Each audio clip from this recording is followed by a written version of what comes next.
As it is in most scenarios, there's always three sides to the story. There's folks in the 2K community that feel 2K23 is the absolute best 2K of all time. And there's a bunch of other folks in the community that feel this is the worst 2K of all time. Something similar to 2K18. So is it the best or is it the worst? Y'all sound off in the comment section below. I'm gonna share my personal experience with 2K23. We're only 2 months in, pulling up on 3 months in. And I gotta say that things just feel very different from the beginning of the year. 2K has been adamant. The devs, Mike Wang, says that they haven't touched the game. In my opinion, playing day after day, that is absolute cap. Y'all let me know if you feel the gameplay is different from day one till now. I think everybody is like fully familiar with them WTF moments, yelling out, "Come on 2K," because we've been going through that for years. When 2K23 was released and the weeks following that, I didn't have any of those moments. Everything felt like, you had complete ownership of what was doing and everybody was held accountable for their mistakes. If you mistimed your shot, you felt it, you knew it before you even released your shot. The game was extremely responsive. I was telling the homies just the other day that, man, I'm in the Gatorade training facility, practicing, trying to up my game, just in the lab, chilling, vibing out, trying out a bunch of different dribble animations. And as I'm trying these different animations, I'm noticing the extreme delay, literally hitting up on my right analog stick to get a crossover animation and waiting 1 second for the animation to actually start to begin to happen. And I noticed that responsiveness from 2K is way different than in the beginning of the year when I used to hit the lab and try out different animations. Everything seemed really responsive. I'm changing controllers, trying to figure out what's going on, but still the responsiveness from when I queue up an animation on my controller to what I see on screen is very different from now to what it was in the beginning of the year. Pulling up on 3 months after the release of 2K23,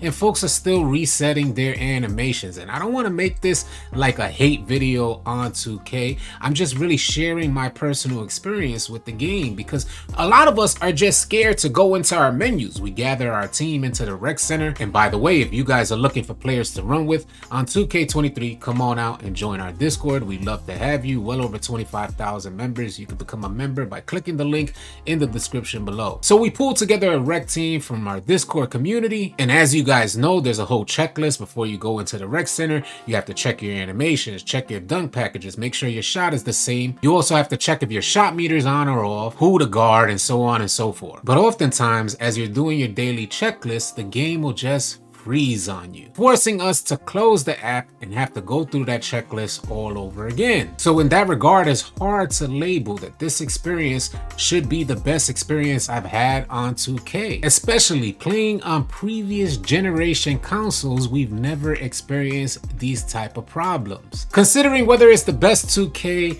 or the worst 2K is more than likely subjective, because if you were butt cheeks on previous versions of 2K and you're shining in 2K23, I'm sure you're gonna feel like, man, this is the best experience I've had on 2K. And that goes vice versa. If you were shining in previous versions of 2K and then you get on 2K23 and everybody's calling you Bobby Boucher, then maybe you're not gonna consider this the best experience you've had on 2K. For me, in order to try to keep the fun factor alive for 2K23, I like switching positions, trying something new, seeing what everybody else is going through, from running point guard to like running the wing or spot up, playing the 5, switching roles, getting on the lockdown. I pretty much have a build for every position in the game. And from my perspective, this is a testament to me trying to make sure that I enjoy my experience playing 2K23. But I have to say it, man, and I know this may be heartbreaking for a lot of folks out there. The truth for me is that the fun factor is dwindling day by day. As you guys know, I keep it a buck here at AllCity Live TV because I'm a player first. I started out playing 2K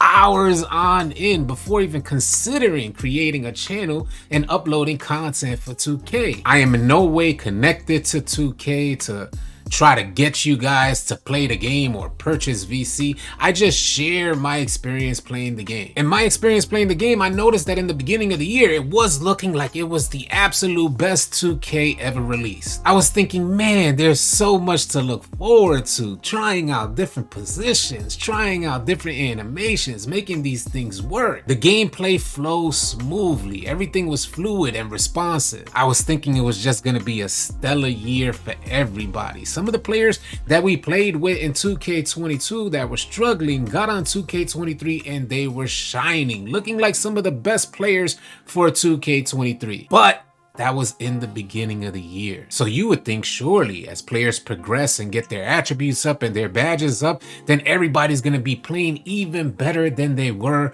when they brought out them brand new players. But after 45 patches within 2 months from 2K, things seemingly take a turn for the worse, in my opinion, at the very least. Even those players, it's like the energy is just off. Nobody feels like enthusiastic anymore about getting on the game. It's seeming more like a chore. Folks trying to take a last stand, they're like, well, let me try and create a new build. But then you got to think, man, should I pay my car note? Should I pay my mortgage or rent? Pay these medical bills or play 2K? Imagine having to make life decisions like that because creating bills is just so expensive on 2K23. If 2K23 came out when I was younger, I wouldn't even be able to play this game. I couldn't afford it. You're talking about a kid who grew up in the middle building of the middle projects of 3 projects. 20-something blocks spanning of project buildings, and tons of kids within these projects wouldn't be able to play 2K23 because of the insane VC prices. I mentioned this analogy once before in regards to VC. It's like 2K is a casino and the house always wins. It's unfortunate that I feel like 2K puts you in a position to have to spend VC because you have this like weird thing going on. You want to take your player online. And for those folks that don't play online, I commend and salute you guys because I think there's like a trap going on online. You want to compete, you want to enjoy your time on 2K playing the game, then you're more than likely gonna need boosts for your player. I would like to mention that I think the community has done a great job of like moderation in regards to how much they spend on their bills. It's like every 2K player now is on a budget, man. It's like, how do I spend this VC wisely? Trying to find the best and absolute cost-effective ways to like invest in your players. There's something weird that goes on that I would like to mention as well that kind of sours the experience when you're upgrading your players' attributes.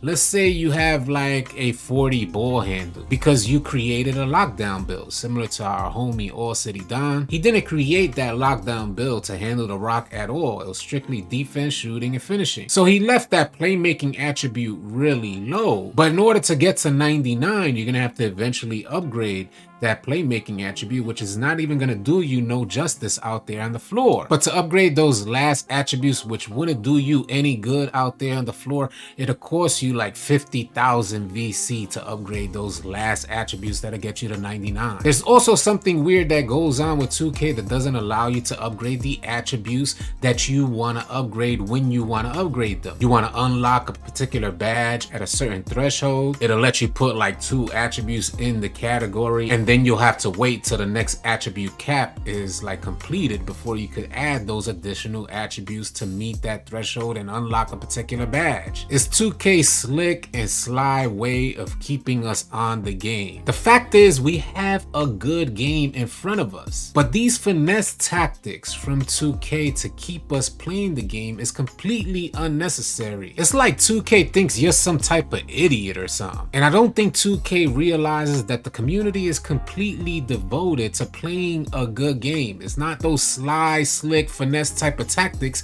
that are keeping us playing the game. It wasn't too long ago that I was playing 2K morning to night, grinding for legend in one of the best 2Ks ever released, NBA 2K20. You could barely get me off of that game. The fun factor was there. There's something else that I want to mention as well, the momentum. There's a couple of factors that I want to mention in regards to momentum. Now we all know that 2K has this thing where if one team gains momentum, then they'll continue to keep killing. So you got to stop that momentum, maybe call a timeout or something like that. And I kind of like that idea incorporated into 2K23. I like it. But there's a whole other side of momentum, and I'm speaking like individual play. So you get a crossover and your momentum is leading you into the paint, but for some reason 2K has you pull up for a jump shot. You're in the corner, you get a dot, the man presses up, so you get past the defender with your quick first step. You got a clear driving lane, but 2K just stops your momentum and the animation is not fluid in motion. So that got me to wondering about like what's going on with 2K, because this had never been the case. If you want to drive, 2K will let you take off. And don't get me wrong, I understand the importance of limitless takeoff because I have it on gold on my players. We're talking about this weird clunkiness type of motion that happens. So I went into the Gatorade training facility yet again, and I just started walking from left to right. You guys try it out. If you get a second, go try it out and tell me what happens, because what I've noticed just walking from left to right, I'm literally holding my left analog stick while on the left side of the Gatorade court and walking it over from the left side to the right side, and I noticed that 2K does something very strange. You can't just walk from one side to the next without 2K just stopping your player and motioning him to the basket instead of just continuing your motion to the right side of the court. And the reason why I'm bringing that up, because there's too many times that 2K actually takes control of your player, where in previous versions of 2K you just had complete control of your player. There's also something else that I've noticed as well. Now the other night we was playing the rec center. We were killing in the rec, and then something just like switched and things just changed dramatically. We go from playing competitive teams and having absolutely great games against these competitive teams, pulling off W's, playing against worse teams for some reason seem to develop some type of RNG randomness type of thing that keeps them in the game, where all the 50-50 loose balls seem to somehow go in the opponent's favor. And that's when 2K starts to become exhausting. So from a player who could play this game endless amounts of hours, I just don't seem to have the same patience that I had once before. And I believe like that lack of patience comes from like, hey man, 2K, I know you guys see this.